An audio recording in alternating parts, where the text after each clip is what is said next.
Hey everyone, John Henry here from School of Trade, and today we're going to be taking a look at 3 simple ways to use candlestick patterns in trading.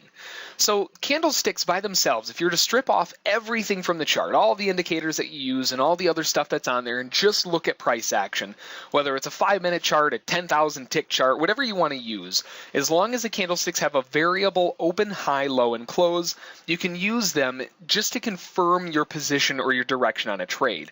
And they can actually tell you a huge amount of information just looking at the candlesticks.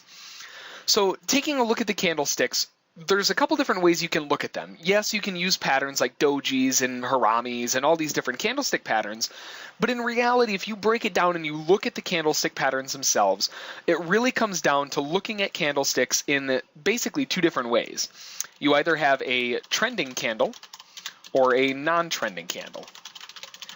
And that's really all you have. Yes, if you combine a couple of them, you can have, ranges of consolidation or, a few different areas like that. But in reality, looking at candlestick patterns, they're either trending or non-trending candles. And that's really all there are.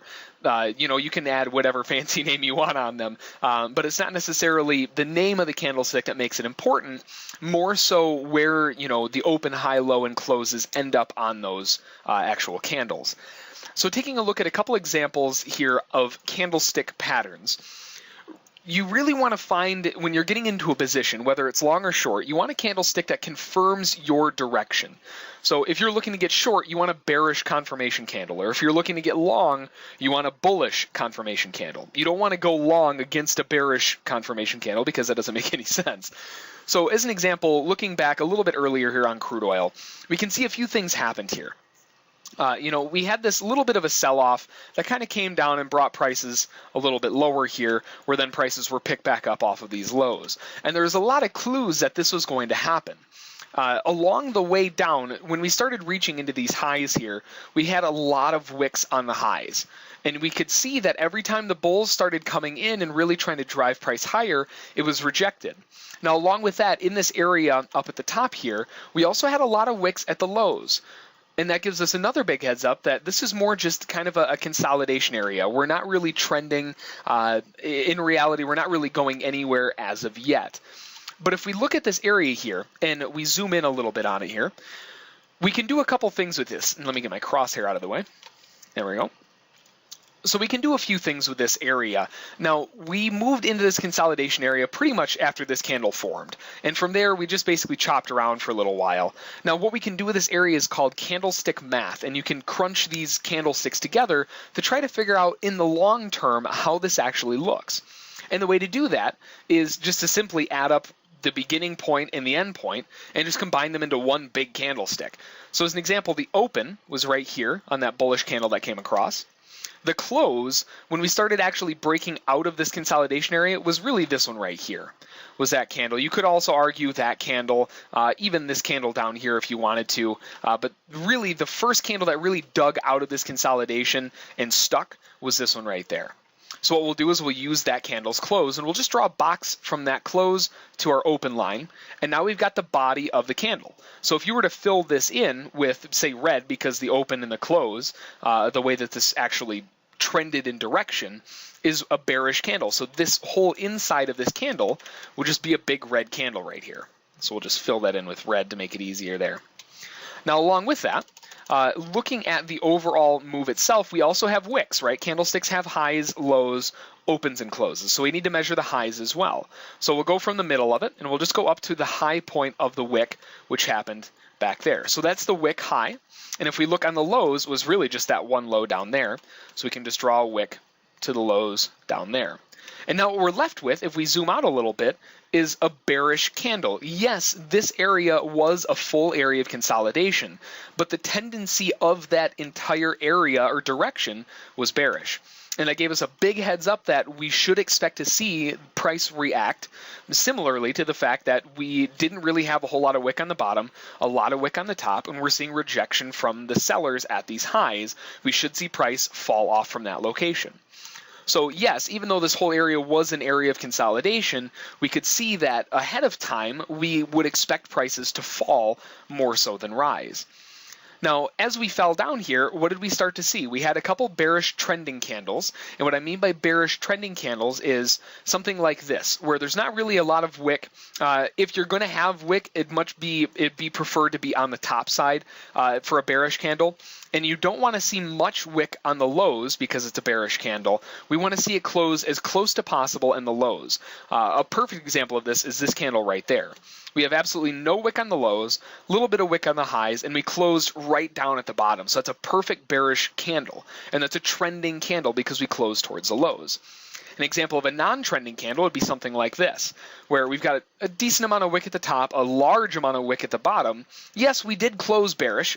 There was a bearish tendency to this move, but it's really just a bearish non-trending candle. Just an area of consolidation, maybe a little bit of profit taking, but that's about it. There's not really any decisiveness in those moves.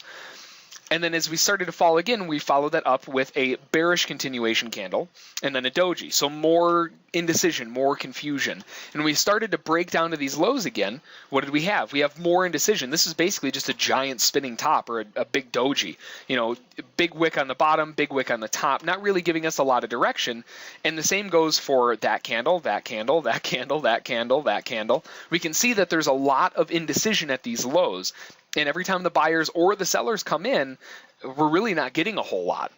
So we can use that to give us kind of a heads up, because the following candle that really broke out of that range, look at that bullish trending candle.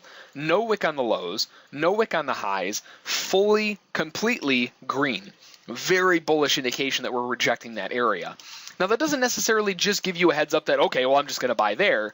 There are times where that doesn't work, as we can see back here on this candle here. This is a very bullish candle, but we knew that in context, we had a lot of bearishness happening here as well. So you don't just want to take the candlestick by itself. That's usually not a good way to get into a trade. But as an example, we had this bullish move higher, followed up with a little bit more indecision, right? We have another spinning top. We've got wick on the top, wick on the bottom. Yes, it had a bullish tendency to it, but really there wasn't a lot of direction there. It's just a non-trending bullish candle, followed up with a non-trending bearish candle. But to confirm this move higher here, this big bullish candle, look what happened after this non-trending bearish candle formed. We had another massive bullish candle to the upside. We triggered in the shorts here, and there was nothing but really a fake out.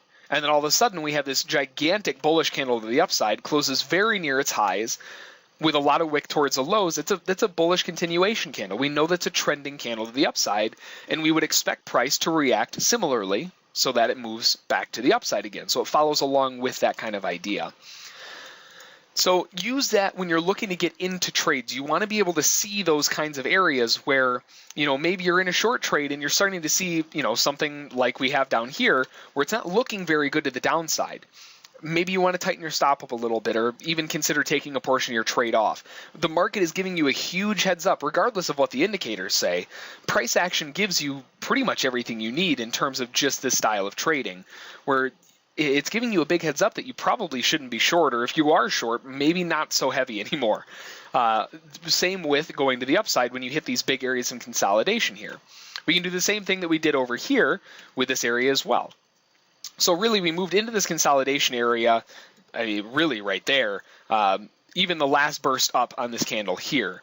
So as an example, we opened here, and then the candle that broke out of that consolidation and stuck is this candle right here. So we know that the close is down there, so we'll just match those up together, and now we have our body. So again, you can do the same thing. Just this one ended red because we opened higher than we closed. So we'll just fill this in with a little bit of red here.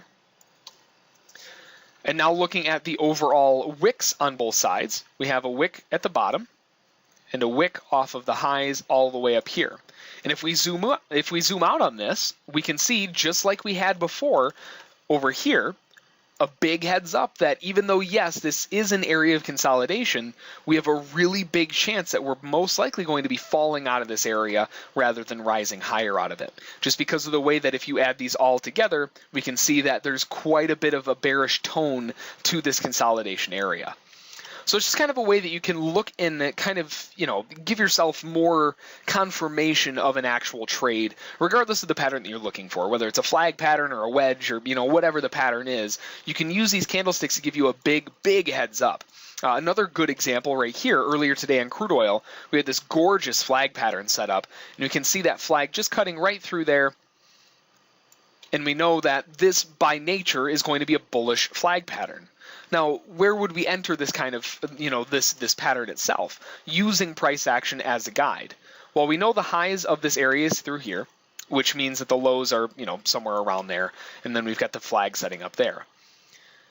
If we're looking at the candlesticks, this one isn't really a very good candlestick to enter on. That's the start of it. That's more of a doji if a spinning top. We've got a big doji here with lots of wick towards the bottom. Another spinning top, another spinning top. It is bearish, and we did close negative, but you can see the amount of wick that we had at the lows here. There's quite a bit of bullishness in that bearish candle.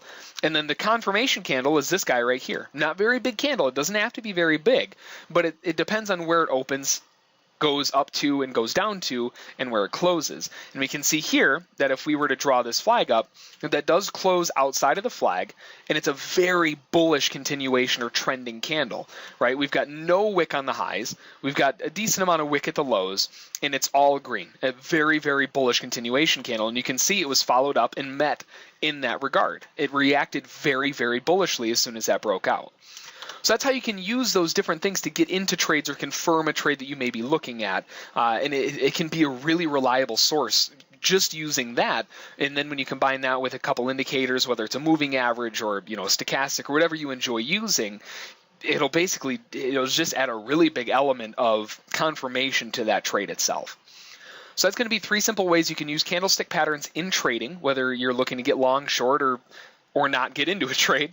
You can use it all kinds of different ways, and it's a very, very useful tool to have in the back of your, in your arsenal or in the back of your head. If you have any questions about it, feel free to send an email to School of Trade, and don't forget to check out our trial at schooloftrade.com. Have a good one. Bye.